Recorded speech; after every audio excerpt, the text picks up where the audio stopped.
This lecture number 10, Principles of Animal Nutrition. So this and coming lecture will be about classification of carbohydrates. Just to make it clear, the major portion of this chapter is from this reference book that is Animal Nutrition. It's 7th edition, 2011. This is one of the best book regarding animal nutrition. In addition to that, you can use Basic Animal Nutrition by Pond and Church, then a Principle of Animal Nutrition recently published in 2017. So these functions of carbohydrates. Carbohydrates, I normally say it's a fuel for life. The reason being, it's the major source of energy, not only in case of animals, but also in case of plants. And when we talk about animals or human being, uh, carbohydrates provide uh, energy for various body functions. And the most important thing, you can not blame carbohydrate to become obese because excess carbohydrate, if we take in the form of like rice or potato or other starchy material, the excess carbohydrates within the body, they are converted into fat. So excess carbohydrate, they cannot be stored in the body except there is a glycogen storage in the liver or muscles that is less than 1% of the body weight of an individual. So you can say that carbohydrates, they don't remain in the form of carbohydrates when they are excess in the body, rather they are converted into fat. So that's why we usually blame carbohydrates not causing the obesity, but in actual way, if we are not taking fat and we are taking a lot of carbohydrates, so we get obese because that excess is converted into fat. So this is a major source of energy for animal and plant. And second, it's the cheapest source as compared to sometimes fat. It's the source of carbon when we consider different metabolic processes in the body. So the carbon skeleton are required for the synthesis of fat, required for the synthesis of amino acid and many other structures that is provided by the carbohydrates.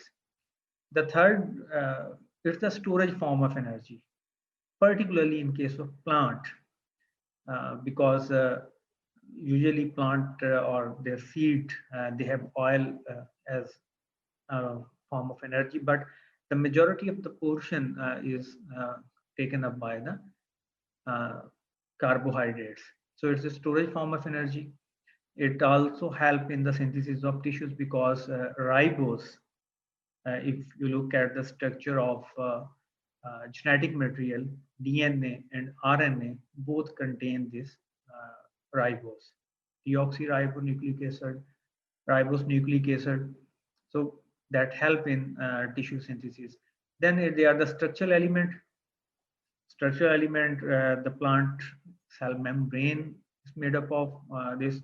And when we talk about the cell wall is the major structural component that gives strength to the plant. So that is made up of carbohydrates, cellulose, hemicellulose. So they are the part of that structural component. It also they have the recognition role in the body. Here is an example that glycan, they form an intricate sugar coating surrounding and occupying space between the cells. So they have the role in transmitting biochemical signals into and between the cells. So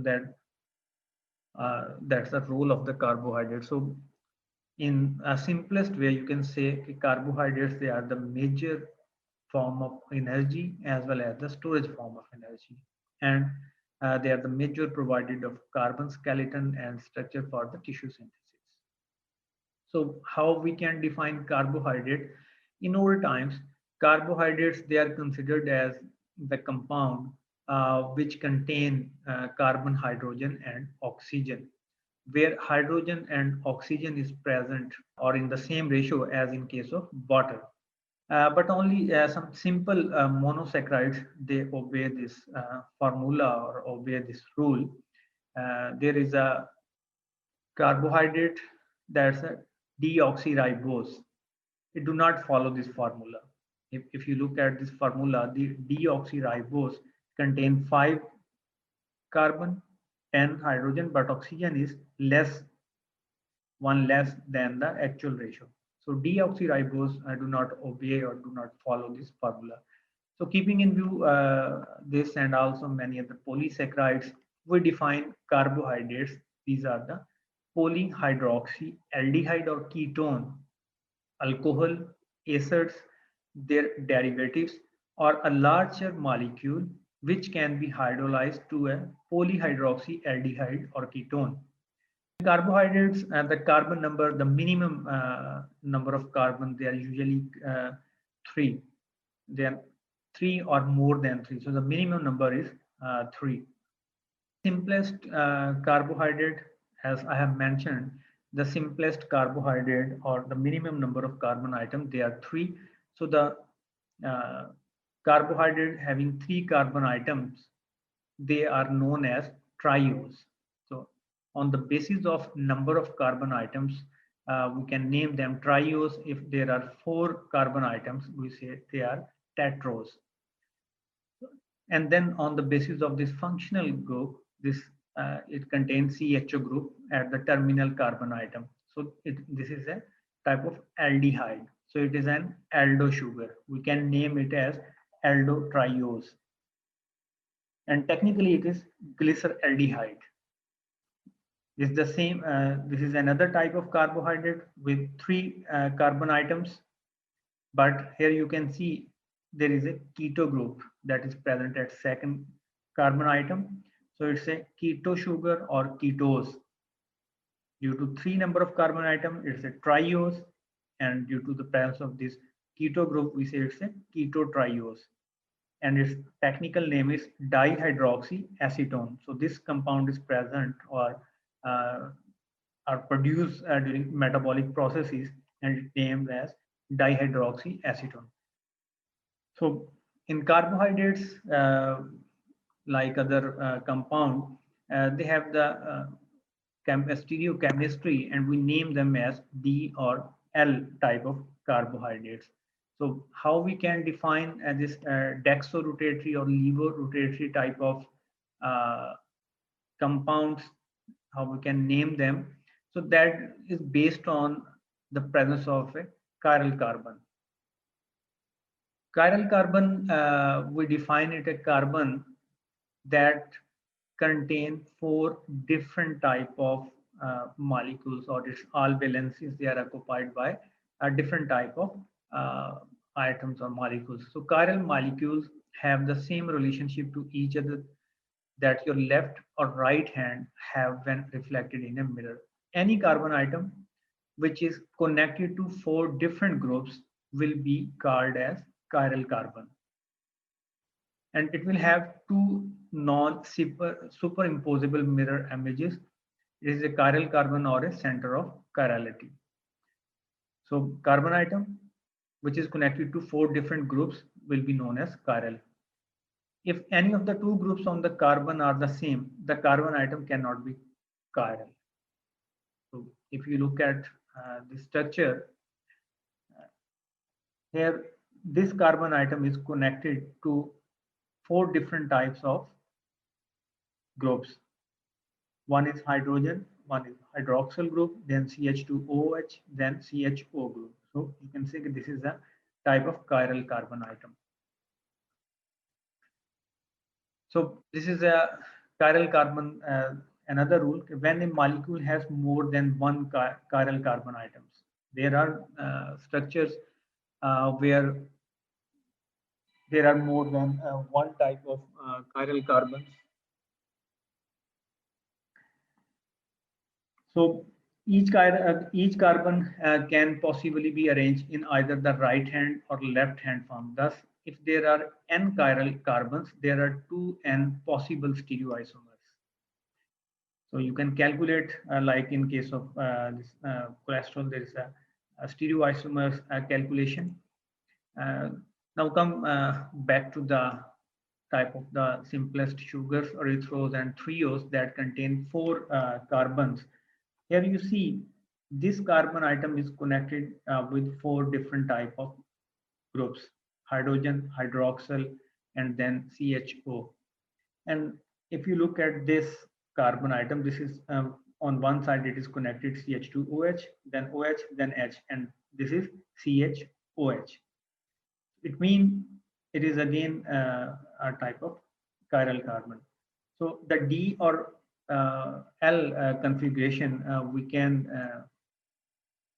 name it depending upon the sugars with number of carbon atoms. They are more than 3. So we take it from the chiral carbon far from the carbonyl group. If you look at this, this is the carbonyl groups. So the chiral carbon is one which is far from this. Both are chiral carbon, but we will consider the configuration of that carbon atom which is far from the functional or carbonyl group. In both cases, if you look at this, this one is the chiral carbon, and here you can see the hydroxyl group is on the right side. So if hydroxyl group on the chiral carbon is on the right side, then it is known as dexorotatory or D-erythrose. In this case, again, the hydroxyl group is on the right side, so it is again D-threose. So if this hydroxyl group is on the left side, then we say it's a levorotatory or L-threose. So here you can see both are the chiral carbons, but we consider the carbon atom which is chiral carbon which is far from this. So this one is the chiral carbon. In this case, hydroxyl group is on the left side, so it is a L-erythrose or levorotatory. Then in this case, hydroxyl group is on the right side, so it is a D-erythrose. So this is how we can you can say name the structure. Then if the number of carbon atoms they are more than 4, like particularly the 5 and 6 carbon sugar molecules, they are also present in a ring structure. So that is known as chair conformation. So based on the molecule, there are 2 type of conformations. The one is known as pyran or pyranose, and the second one is furan or furanose. So carbohydrates can exist in either, but generally one in much more common. Like here, I quote the example of glucose. So it is available in both pyran and furan structure or conformation, but majority of the glucose is present in the form of pyranose structure. How this structure formation occur? Normally, it's a ring configuration where the carbonyl react with hydroxyl group of the carbon number 5. This is the carbonyl group 1, 2, 3, 4, 5. So it react with the 5 number carbon. Then hydrogen of carbon 5, hydroxyl group is transferred to the carbonyl oxygen. Then oxygen of C5OH become part of the ring. Then alpha and beta anomers, they are possible. So anomers are differ in arrangement around the carbonyl carbon. Here you look at, see this 6 carbon. This come in contact with this, and there is a replacement, and this oxygen of this C5 become the part of this structure.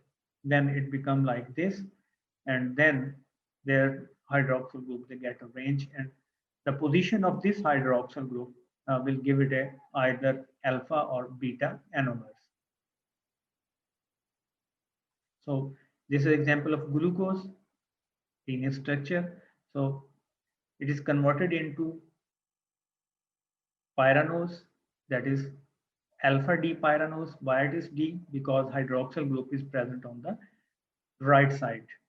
So it makes structure like this, and where the hydroxyl group is on the lower side, opposite of this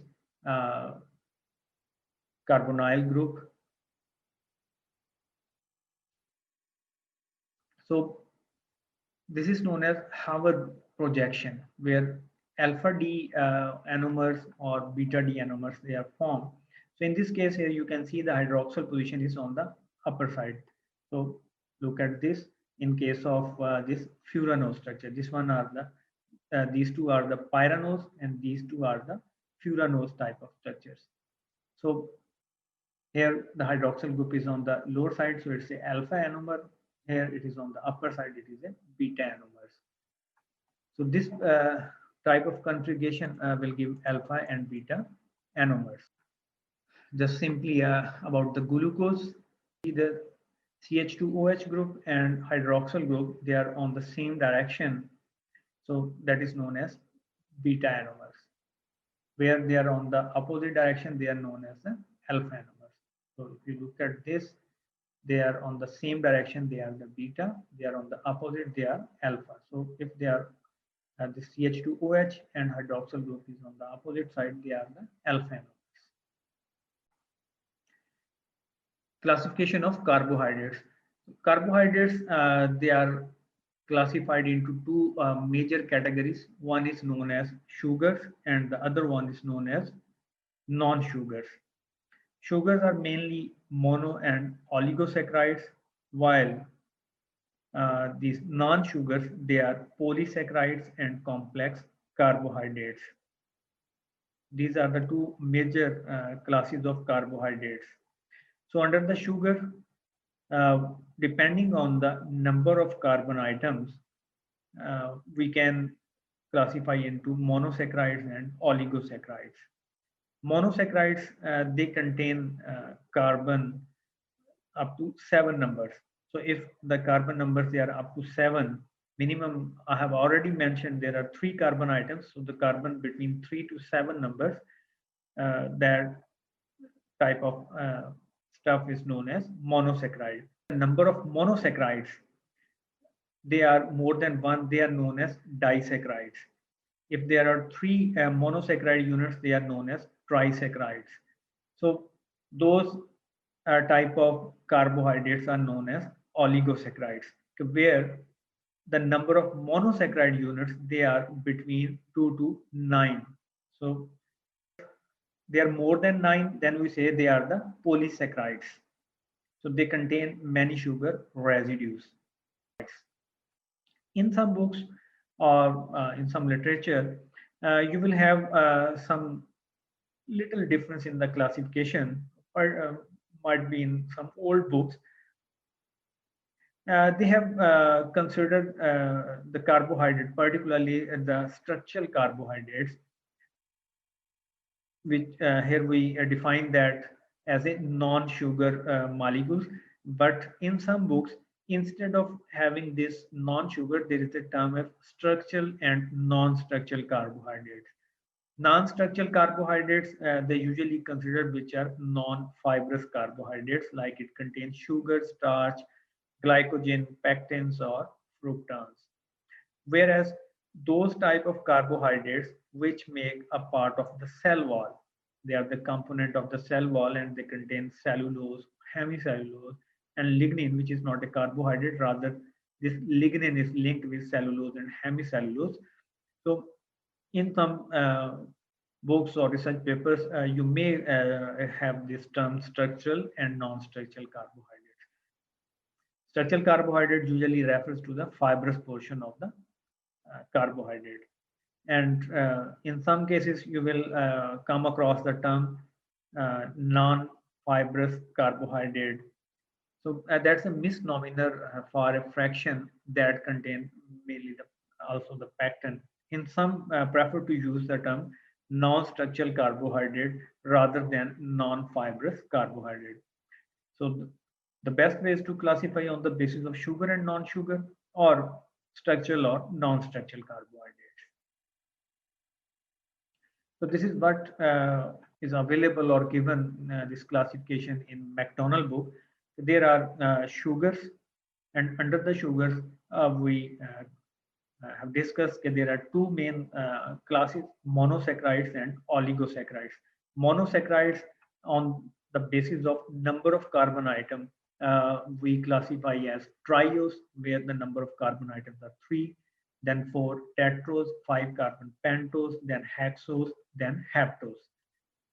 And in case of oligosaccharides, where a monosaccharide units they join together. If there are two monosaccharide units, they link together through a glycosidic bond, that is known as a disaccharide unit. Then if there are three trisaccharide, if they are more than three, like 4, they are tetrasaccharides. So these three are commonly considered as a monosaccharide, and up to 9 I have mentioned we can go up to this, but the commonly occurring type of oligosaccharides are such di, tri, and tetrasaccharide. Under each, there are the examples, like under the triose, there are glyceraldehyde and dihydroxyacetone. We have already discussed these trioses, they are not available in a free state. They usually or normally produced as a metabolic product in glycolytic pathway. Then tetroses, erythrose, then pentosugars, pentoses. Here are the example. We will discuss in the coming slide in detail about these pentoses, hexoses, heptoses, disaccharide, and tri or tetrasaccharides. Then comes the non-sugars. Under the non-sugars, there are the polysaccharides. Polysaccharides where monosaccharide units, they are more than 9. And the multiple number of monosaccharide units they link together, that makes it polysaccharide. And there are complex carbohydrates where carbohydrates they are linked with, or they are they have the compound in the form of with other nutrients, like here is example of glycolipids where carbohydrates they are make a complex with the lipid molecule. If the glucose or other carbohydrates are linked with the protein, so that those are known as glycoproteins. Under the polysaccharides, there are again two subclasses, homoglycans and heteroglycans. Homo means similar, glycan means carbohydrate or type of uh, carbohydrate unit. Homo means similar, so similar carbohydrate unit. If there are a long chain of arabinose, they are known as arabinones. Xylan from xylose, both are the pentose sugars. So if there's a long chain of these xylose molecules linked through this glycosidic bond, they are known as xylans. Then glucans, that contain the glucose, and there are multiple number of glucose units. They are linked together through different type of bonding, either alpha glucose molecule or beta glucose molecule. So starch, dextrin, glycogen, cellulose, and callose, all these are the glucans. Glucan is from the glucose. From fructose, fructans, galactose. From galactose, we have galactans, mannose, mannans, then glucosamine, glucose, and amine. Heteroglycans, where the structure or the molecule, they contain different type of carbohydrates. Like here is the example of pectic substances, hemicellulose, then exudate gums, acid mucilages, hyaluronic acid, and chondroitin. All these are the type of heteroglycans. Then comes the monosaccharides. So under the monosaccharide, depending upon the number of carbon atom, these are the simple sugars, and these cannot be further hydrolyzed into simpler form by acid hydrolysis. So these are the simple sugars that cannot be further hydrolyzed into simpler form by acid hydrolysis. So it means they remain as such. Depending upon the number of carbon atoms, they are triose, tetrose, pentose, hexose, heptose, 3, 4, 5, 6, and 7 number of carbons respectively. So under the triose, here we have the two type of carbohydrates, aldo sugars and keto sugars. So under the aldo sugar, 3 carbon containing carbohydrate or triose is glyceraldehyde, whereas the keto sugar is dihydroxyacetone. For erythrose and erythrulose, And for pentose, there are ribose, xylose, and arabinose. And under the keto, there are ribulose or xylulose. Then hexose is glucose, mannose, and galactose, whereas the fructose is a keto sugar. And under the 7, we don't have any aldo sugar. There is a pseudohaptolose, that's a keto sugar. One by one, we will briefly discuss about these type of monosaccharide units. The first one is 5 carbon. I have already mentioned the 3 and 4. They are usually product of some metabolic processes and they are utilized there. So they are not available in a free state. But these pentose sugars, they are available. And the first one is or levorotatory arabinose. Arabinose, it occurs as a pentosans in arabinans, right? It's a pentose sugars, but mostly it is present in the form of polysaccharides, arabinans. But when that arabinan is broken down by some enzymes, so there is a release of arabinose. So it's a component of hemicellulose, and it is found in silage as a result of their hydrolysis. It is also a component of gum arabic and other gums. This is the gum which we obtained from kikar, locally known as acacia. Such type of gums, they contain this arabinose. So it's a viscous polysaccharide and it's a major cell wall polysaccharide linked with this hemicellulose, that's a major cell wall polysaccharides. Arabinose occur as a furanoside in glycosidic linkage. It is not present in a pyranose, rather it is in a furanose type structure. Then comes the xylose. Xylose, again, it's a pyranosidic aldopentose. You can also say it's a wood sugar. So it occurs as a pentosans in xylans. These compounds form the main chain in grass hemicellulose, and xylose along with arabinose is produced in a large amount when some green plant or herbage, they are hydrolyzed with the sulfuric acid. Cottonseed hull, corn cobs, locally we say it's a tukka, makai ka tukka. So corn cobs and various cereal straws, they are the good source of this xylose. Then comes a ribose. So I have mentioned that's a component of genetic material DNA and RNA. So it is present in all living cells as a constituent of ribonucleic acid and deoxyribonucleic acid. And it is also a component of a number of vitamins and coenzymes. The phosphate derivative of D-xylulose and D-ribulose occur as, as an intermediate in a pentose phosphate pathway. So these are the structures of these aldopentoses, arabinose, then ribose, and then xylose. Arabinose, ribose, and xylose. So all these are the alpha structures. Then comes hexoses. The first one, the aldo sugars.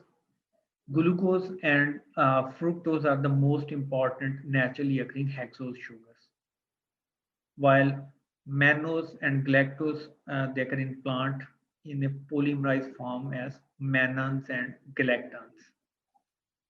So when we talk about the glucose, that's the 6-carbon aldehyde. So it's a grape sugar present in corn syrup or dextrose. It exists in a free state as well as in a combined form. In a combined form, it is present as a disaccharide like sucrose, lactose, which is a milk sugar, and in the form of polysaccharides and glycosides. Here is an example of cyanogenic glycosides. These glycosides are present in a sorghum plant, and upon hydrolysis, hydrocyanic acid is produced, and that causes sometimes death of the animal. So in a pure state, the glucose is a white crystalline solid, and like all other sugars, it's a water soluble.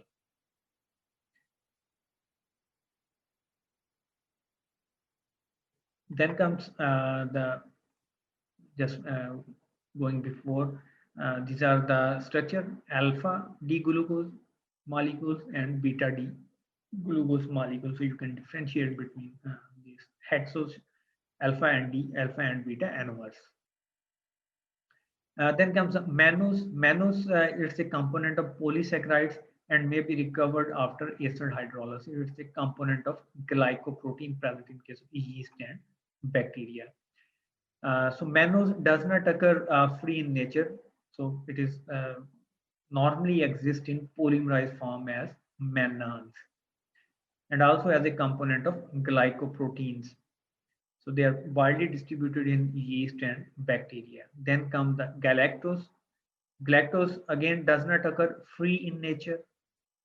It is present as a breakdown product of lactose, because lactose is a combination of glucose and galactose, which is known as a milk sugar.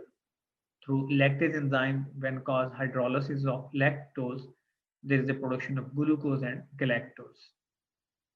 So it's also a constituent of raffinose and of polysaccharides like galactolipids, gamma arabic, and other mucilages.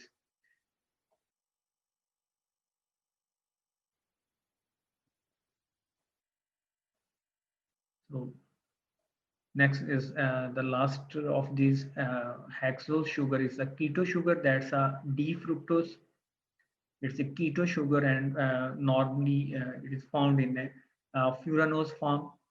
So it occurs free in green leaves, fruit, and honey. The sweet taste of honey is due to the presence of this fructose. It is also known as a fruit sugar.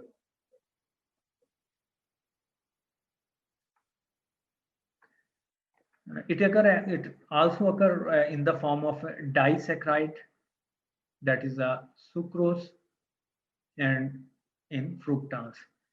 Green leafy crops, they contain a good amount of this type of sugar, both in free and in polymerized form. This free sugar is a white crystalline solid and has a sweeter taste than sucrose.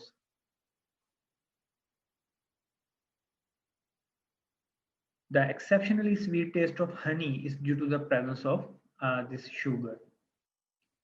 So fructose is more sweeter as compared to the sucrose.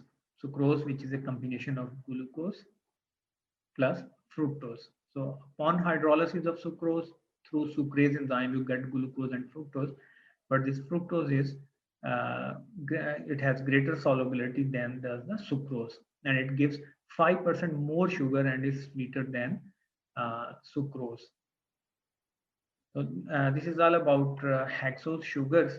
Next, we will discuss about the monosaccharide derivatives. So before going into